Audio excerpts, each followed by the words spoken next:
안녕하세요. 다른 게임을 똑같이 즐기는 이나유입니다. 지난번 1탄 숲속 카페 컨셉 영상을 많은 민들레분들이 흥미진진하게 봐주신 덕분에 이렇게 2탄까지 오게 되었는데요. 크기는 저번과 똑같이 10곱하기10 100칸 안에서 정해놓은 컨셉을 똑같이 꾸며볼 겁니다. 여러분, 요즘 날씨가 부쩍 더워졌죠? 여름이 찾아왔습니다. 여름하면 뭐다? 역시 푸른 바다잖아요. 그래서 오늘 준비한 컨셉은 등대가 보이는 항구입니다. 사실 현실에서는 이 무더위에 진짜 바다까지 보러 나가는 게 완전 귀찮아서 에어컨 빵빵하게 틀어놓고 집에서 게임이나 하고 있지만 게임 속 섬 꾸미기에는 그 누구보다 진심이거든요. 오늘도 제가 직접 몸으로 구르고 시간을 통째로 갈아 넣으며 꾸민 동숲과 포코피아 두 세계관에 각각 어떻게 등대가 보이는 항구를 빚어냈는지 비교해 드리려고 합니다. 자, 이번 시리즈는 저번이랑 다르게 건축 노동의 매운맛 포코피아 먼저 꾸며보도록 하겠습니다. 다들 아시겠지만 포코피아의 진정한 메리트는 내 손으로 직접 건물을 올리는 건축에 있잖아요. 그래서 이번에 딱 정해진 면적 10곱하기10 총 100칸 안에 등대 건물을 야무지게 하나 지어보려고 합니다. 컨셉이 등대가 보이는 항구인 만큼 일단 등대를 건축할 만한 명당을 찾아 해안마을을 한 바퀴 싹 돌아보기 시작했는데요. 처음에는 맵에 기존에 있던 등대 잔해 같은 게 보이길래 이 낡은 잔해를 살려서 한번 복구시켜볼까 싶었거든요. 근데 가만히 서서 보니까 등대는 자고로 옆에 푸른 바닷가가 시원하게 쫙 펼쳐져야 제맛인데 이건 뭐 너무 뜬금없이 절벽 위에 콕 박혀있는 느낌이더라고요. 네, 제 마음에 전혀 들지 않는 장소였습니다. 과감하게 패스. 아니, 그럼 등대를 대체 어디다 지어? 하고 고민하던 찰나 제 레이더망에 바다 한가운데 동떨어져 있는 모래만 쥐꼬리만하게 쬐끔 깔린 미니섬 하나가 포착되었습니다. 보는 순간 뇌리를 스치는 생각. 장소가 마음에 안 들면 땅을 넓혀서 새로 하면 되잖아. 네, 바로 이 조그만 모래사장을 넓히는 대규모 간척 사업을 해서 내가 원하는 나만의 완벽한 등대 명당을 만들기로 결심했습니다. 자, 계획이 섰으면 이제 뭘 해야 하죠? 네, 지옥의 재료 수급입니다. 바로 홈섬으로 달려가서 해안블록들을 아주 싸그리 모아주기 시작했습니다. 이제 가져온 해안블록으로 본격적인 개간 사업을 시작했는데요. 욕심 부리지 않고 딱 등대 지을 만큼만 알짜배기로 땅을 넓혀줬습니다. 그러고 나서 아주 냉정하게 울타리를 쳐서 10곱하기10 정확히 100칸 영역을 표시해줬어요. 이제부터 모든 식물과 가구는 이 울타리 안에서만 설치해야 합니다. 그렇게 한참 신나게 모양을 잡다가 문득 제가 습관적으로 100칸 구역 바깥에 있는 땅 블록들을 세련된 돌 모양 블록으로 교체해 놓은 걸 봤습니다. 적당히 꾸미고 나서 보니까 잠깐만, 이거 내가 정한 100칸 제한 구역에서 벗어나는 거 아닌가? 싶은 생각이 머리를 스치는 겁니다. 나중에 동숲이랑 비교했을 때 이거 형평성에 심각한 문제가 생기겠다 싶더라고요. 그래서 칼같이 마음을 다잡고 바깥에 설치했던 블록들을 해안마을 순정 상태인 해안의 땅 블록으로 고스란히 원상복구 시켜줬습니다. 이제 건물 블록을 하나씩 위로 세워주기 시작했습니다. 그런데 제 지난 영상 댓글 중에 이런 피드백이 하나 있더라고요. 근데 연속으로 길이나 물체 배치할 때 원하는 설치 방향을 보고 ZL을 누른 상태에서 움직이면 여러 번 움직일 필요 없이 하실 텐데. 네, 맞습니다. 사실 이 고급 정보는 지난 라이브 방송 때 한 민들레 분께서 꿀팁으로 알려주셔서 저도 이미 머리로는 알고 있었거든요. 아니, 근데 진짜 습관이라는 게 무서운 게 머리로는 분명히 아는데 제 손가락이 안 움직이고 있더라고요. 억울해서 뭐 핑계를 좀 대자면 동숲에서는 이런 기능이 나온 지 얼마 안 됐단 말이에요. 이번엔 이 기능을 써서 블록들을 연속으로 짜르르 깔아주었는데요. 와, 진작 쓸 걸 그랬습니다. 진짜 편하긴 하더라고요. 다들 기억하시죠? 지난 1탄에서 우리 민들레 분들과 격하게 합의를 봤던 저만의 특별 룰. 바닥 면적은 10곱하기10 제한이지만 위쪽 공중 면적은 넓혀서 건축해도 인정해준다는 합법적 치트키 룰을 이번에도 야무지게 적용해줬습니다. 이 룰을 활용하여 2층 테라스 부분을 살짝 널찍하게 밖으로 빼주었고요. 그 위로 등대답게 하늘 높은 줄 모르고 블록을 한없이 쭉쭉 쌓아 올리고 있었는데 갑자기 분위기 장르 변경됩니다. 뜬금없이 우리 가이오가 형님이 등판하시더니 지 기분이 좋다면서 냅다 섬에 비를 쏟아붓기 시작하는 겁니다. 형님, 저 지금 열심히 건축 노동 중인데 갑자기 비를 내리시면 어떡합니까? 저 비 내리는 거 싫어하거든요. 게다가 저 지금 유튜브 영상 녹화 중이란 말이에요. 비가 오면 화면도 우중충하게 지저분해지고 무엇보다 제 목소리가 들어가야 할 녹화 오디오에 이 축축한 빗소리가 섞여 들어간단 말입니다. 아니, 비만 뿌리고 얼른 갈 길 가시지 하고 눈치를 줬는데 이 가이오가 형님이 가지도 않고 제 건축 현장을 아주 시선 강탈급으로 뚫어져라 쳐다보고 계시더라고요. 어우, 부담스러워 죽는 줄 알았습니다. 하지만 어쩌겠습니까? 상대는 무려 그 귀하신 전설 포켓몬인데 힘없는 제 자체가 알아서 잘 보여야 하지 않겠어요? 최대한 비굴하게 흐린 눈을 장착하고 가요가 형님의 웅장한 시선을 온몸으로 견뎌내며 묵묵히 등대를 마저 세워주기 시작했습니다. 그렇게 높이 쌓아 올린 지 어느덧 1시간 뒤 드디어 등대의 형태가 그럴싸하게 잡혔습니다. 등대에서 가장 중요한 핵심이 뭐라고 생각하십니까? 이 멀고 어두운 바다에서 들어오는 배들에게 여기 땅 있으니까 박지 마라 하고 강렬하게 신호를 보내줄 조명 아니겠어요? 근데 조명을 켜려면 전기가 필요하잖아요. 지난번처럼 커다란 풍천한 물레방아를 돌리기엔 이 100칸짜리 좁은 섬 지형이 너무 안 어울리는 겁니다. 그래서 이번엔 미니 발전 머신을 사용해봤습니다. 요 녀석은 다른 거대한 발전기들에 비해서 전기 용량 자체는 조금 적은 편이지만 부피가 작아서 좁은 공간에 아주 쉽게 툭 설치할 수 있는 가성비 갑 발전기거든요.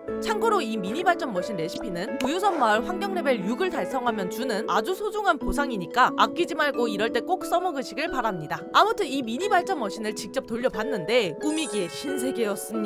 등대 위쪽이 안 보이도록 요리조리 잘 숨겨서 설치해두고 무선 송전기를 깔끔하게 이어줬더니 지저분한 전선 한 가닥이 보이지 않는데도 저 높은 곳까지 있는 스포트라이트 조명이 아주 눈이 부시게 딱 켜지더라고요. 이제 꾸미기의 완성도를 200% 올려줄 식물 디테일 작업에 들어갔습니다. 제가 얼마 전에 올렸던 포코피아 꾸미기 필수 준비 영상 기억하시나요? 제가 그때 디테일 식물들을 싹 정리해드리면서 진짜 대박인 녀석을 소름 돋게 쏙 빼먹고 있었더라고요. 그 주인공은 바로 휘감긴 덩굴입니다. 사실 저도 이 덩굴 뽑는 법을 제대로 안 지 얼마 안 돼서 그동안 못 쓰고 있었는데요. 알고 보니까 생각보다 방법이 무지하게 쉽더라고요. 우선 샐러드 종류의 음식을 먹어서 풀 스킬을 업그레이드 해줍니다. 그 다음 벽을 바라보고 선 채로 ZR 버튼을 길게 꾹 눌러주기만 하면 벽면에 덩굴이 생겨납니다. 아니 근데 가만히 보니까 이거 포코피아 풀 스킬 업그레이드 튜토리얼 할 때 게임이 저한테 설명해줬던 기억이 얼핏 뇌리를 스쳐 지나가는 거예요. 제 머릿속이 자체적으로 편집을 해버렸던 거죠. 아무튼 과거에 댕청했던 나 자신을 가볍게 반성해주고요. 벽에 대고 ZR 버튼 노가다로 덩굴을 여러 개 차르륵 만들어준 다음 회수하기 스킬로 인벤토리에 든든하게 수집해줬습니다. 이렇게 모아온 휘감긴 덩굴들을 등대 벽면에 여기저기 툭툭 붙여주니까 밋밋했던 돌벽에 순식간에 세월의 흔적이 묻어나는 게 감성이 아주 제대로 살더라고요. 그렇게 덩굴 디테일까지 한 땀 한 땀 얹어주며 마무리를 하고 있었는데 갑자기 등대 맨 꼭대기층에서 웰컴 포켓몬이 등장했습니다. 처음엔 다 지어놓은 내 등대에 누군데 눈치 없이 자리를 잡냐? 마음에 안 들면 바로 밖으로 쫓아내버려야지 하는 생각으로 일단 봤거든요.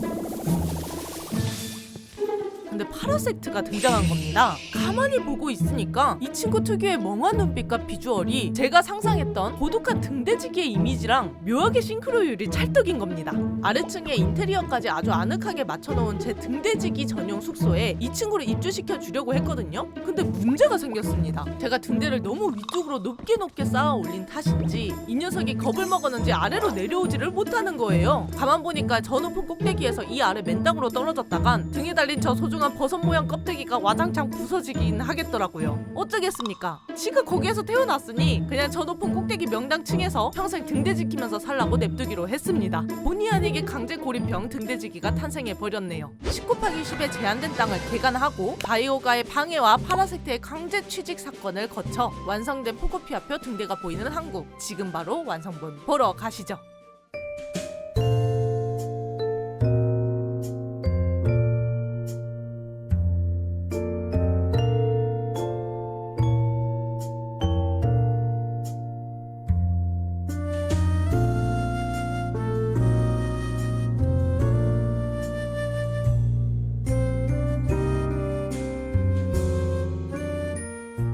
포코피아가 제 손으로 땅을 창조하고 건물을 무에서 유로 올려야 하는 매운맛 건축의 세계였다면 이번에 만나볼 동물의 숲은 또 결이 완전히 다릅니다. 포코피아는 장소가 마음에 안 들면 땅 넓히지 뭐 하고 간척 사업을 해버리면 그만이었지만 모동숲은 정해진 해안가 지형과 바위의 위치를 제 마음대로 바꿀 수가 없잖아요. 근데 미리 살짝 예고해드리자면 이번 동숲 파트는 포코피아 때처럼 주말을 통째로 갈아넣은 하드코어 노동은 없을 예정입니다. 과정 자체는 꽤나 간단하게 슥슥 지나갈 거거든요. 그래도 과정은 세상 미니멀하고 심플한데 막상 완성샷을 보면 오 이번에 이쁘게 잘 빠졌다 소리가 절로 나오는 가성비 낭만 성구가 탄생했습니다. 본격적으로 삽을 들기 전에 이번에는 제가 아주 부지런하게 이번 꾸미기에 쓸 마이 디자인을 미리 싹 다운받아 왔습니다. 혹시 영상 보시다가 저 마디 나도 내 섬에 써보고 싶은데 하는 게 있으시다면 지금 화면에 띄워드리는 마이 디자인 코드를 편하게 참고하셔서 후다닥 주워가시면 됩니다. 마디 장전도 끝났으니 이제 가장 중요한 장소를 정할 차례인데요. 이번 컨셉이 등대가 보이는 항구 세웠잖아요. 그래서 등대 바로 뒤쪽에 푸른 바다가 시원하게 쫙 펼쳐지는 그림을 만들기 위해 섬의 맨 뒤쪽에 붙어있는 돌바닥 지형을 공략하기로 했습니다. 이 돌바닥이 너무 좁으면 가구를 몇 개 놓지도 못하고 끝나기 때문에 섬을 열심히 샅샅이 뒤져가며 돌바닥 면적이 가장 넓게 빠진 명당을 찾아내 정착해줬습니다. 이번에도 자비 없이 울타리를 챙겨 들고 10곱하기10 정확히 100칸의 영역을 칼같이 표시해줬습니다. 등대의 높이감을 어떻게 살려줄까 이리저리 머리를 굴리며 고민을 좀 했습니다. 뒤쪽에 절벽을 툭 세워주고 그 위로 등대 아이템을 올려서 아래에서 봤을 때 등대가 훨씬 웅장하고 높아 보이도록 시각적 사기를 살짝 쳐줬습니다. 그리고 앞쪽에는 청량한 야자나무를 심어서 바닷가 특유의 낭만적인 무드를 한 스푼 더해줬죠. 여기서 눈치채신 분들도 계시겠지만 이번엔 모래마이 디자인을 사용하지 않았습니다. 이번에 제가 내고 싶었던 무드가 서해나 남해의 정겨운 갯벌 모래사장 느낌이 아니라 물 맑고 파도 시원하게 치는 찐 동해안 감성의 항구였거든요. 동해안 특유의 그 맑고 깨끗한 분위기를 극대화하기 위해 흰색 비탈길을 설치해서 화사함을 베이스로 깔아줬고요. 바닥도 하얀 타일 블록 마디를 사용해서 길을 온도하얗게 도배시켜줬습니다. 여기에 등대 옆에 툭 놓여있는 외딴 버스 정류장 아시죠? 딱 그 감성 아련해지는 연출까지 각으로 슥슥 기비에 얹어줬습니다. 그리고 아까 포코피아에서는 조명을 켜려고 미니 발전 머신을 돌리고 난리를 쳤었잖아요. 사실 모동숲은 전력 제한이 따로 없어서 발전기가 전혀 필요 없긴 하지만 포코피아와의 약간의 유기적 연결과 청량한 비주얼을 위해 관상용 풍력 발전기를 등대 옆에 살포시 놓아줬습니다. 하얀 바람개비 돌아가는 게 보기만 해도 아주 시원해집니다. 마무리 디테일로 주변을 죄다 블루나 화이트 아이템들로 꽉꽉 채워줬고요. 심어주는 꽃들마저 오직 화이트 아니면 블루로만 컬러를 엄격하게 통일해줬습니다. 그리고 여기서도 똑같이 지난 1탄에서 우리 민들레 분들과 합의했던 또 하나의 꿀같은 치트키루를 적극적으로 활용해줬습니다. 울타리만큼은 10곱하기10 구역에서 딱 한 칸 바깥까지 보너스로 설치할 수 있다는 바로 그 추가룰 말입니다. 이번에는 이 룰을 써서 높고 널찍한 디자인의 울타리를 구역 뒤쪽과 앞쪽에 각각 시원하게 배치를 해줬는데요. 와 여러분 이게 진짜 신의 한 수였습니다. 이 울타리가 앞뒤로 딱 무게감을 잡아주니까 레이아웃이 확 살면서 너무 이쁘게 빠지더라고요. 역시 룰은 턱끝까지 야무지게 뜯어먹고 활용해야 제맛입니다. 포코피아처럼 대규모 간척 사업을 벌이거나 전설 포켓몬 눈치를 볼 필요는 없었지만 모동숲 특유의 쿨톤 컬러 매칭과 절벽 사용 그리고 울타리 보너스 룰까지 털어넣어 완성한 모동숲표 등대가 보이는 항구. 과연 힘 빼고 툭툭 지은 동숲의 결과물은 또 얼마나 인스타 감성 낭낭하게 뽑혔을지 지금 바로 완성본 보러 가시죠.